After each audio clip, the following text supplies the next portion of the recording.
Welcome students. AP inter exams 2024 సంబంధించి కీలక మార్పులు అయితే చేయడం జరిగింది. ఇందులో ముఖ్యంగా 4 మార్పులు అయితే ఉన్నాయి. 2 మార్పులు స్టూడెంట్స్కి చాలా యూస్ఫుల్గా ఉంటే, మరి 2 మార్పులు అనేవి చాలా ఇబ్బందికరంగా స్టూడెంట్స్ స్ట్రగుల్ ఫేస్ చేసేలా ఉన్నాయి. కాబట్టి ఈ 2 మార్పుల విషయంలో స్టూడెంట్స్ అందరూ జాగ్రత్తగా ఉండాలి. అవేంటి అనేది వన్ బై వన్ క్లారిటీగా చెప్తాను. వీడియో స్కిప్ చేయకుండా చూడండి, లైక్ చేసి తప్పకుండా షేర్ చేయండి. ముందుగా అందరికీ ఆల్ ద బెస్ట్. సక్సెస్ఫుల్గా ఎగ్జామ్స్ అందరూ కంప్లీట్ చేయాలి. అండ్ కంప్లీట్ గైడెన్స్ కోసం ఛానల్ సబ్స్క్రైబ్ చేసుకొని బెల్ బటన్ అయితే ప్రెస్ చేయండి. టెలిగ్రామ్ వాట్సాప్ ఛానల్ లింక్ డిస్క్రిప్షన్లో ఇచ్చాను, జాయిన్ అవ్వండి. ఆ మార్పులు ఏంటి అంటే స్టూడెంట్ని ఇబ్బంది పెట్టే విషయాల్లో ఫస్ట్ వన్ వచ్చి పరీక్షలు జంబ్లింగ్ విధానంలో నిర్వహిస్తారు. అంటే మీకు ఎగ్జామ్ సెంటర్స్కి వెళ్ళిన తర్వాత మీ యొక్క హాల్ టికెట్ నెంబర్తో పాటు మీకు ఏ రూమ్ అలాట్ చేశారు, ఎగ్జామ్ సెంటర్లో మనకు ఏ రూమ్లో మీకు ఏ బెంచ్లో మీ నెంబర్ ఉంటుంది అనేది మీరు వెరిఫై చేసుకోవాల్సి ఉంటుంది. డైలీ ఈ రూమ్ నెంబర్స్ అనేవి చేంజ్ అవుతుంటాయి.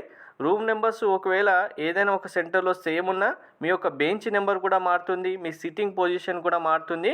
జంబ్లింగ్ విధానం వల్ల డైలీ మీరు ఎగ్జామ్స్కి వెళ్ళినప్పుడల్లా మీ రూమ్ నెంబర్ ఏంటి, మీ బెంచ్ నెంబర్ ఏంటి, మీ సిట్టింగ్ పొజిషన్ ఏంటి, ఏ రూమ్లో ఏ కార్నర్లో వస్తుంది అనేది మీకు తెలియకుండా పోతుంది. దానివల్ల డైలీ ఒక రూమ్, డైలీ ఒక బెంచ్లో సిట్టింగ్ పొజిషన్ వస్తుంటుంది. కాబట్టి ఇది స్టూడెంట్స్కి ఇబ్బందిగానే ఉంటుంది.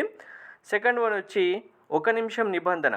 సో ఈ 1 నిమిషం నిబంధన వల్ల చాలామంది స్టూడెంట్స్ ఎగ్జామ్స్ రాయలేకపోతున్నారు, మళ్ళీ ఫెయిల్ అవ్వడం జరుగుతుంది. కాబట్టి 1 నిమిషం లేట్ వచ్చినా సరే ఎగ్జామ్ సెంటర్స్లోకి అలౌ చేయమని చెప్తూ నిబంధన అయితే కఠినతరంగా చేయడం జరిగింది. ఇక్కడ కాపీయింగ్ జరగకుండా ఉండడానికి, ఎటువంటి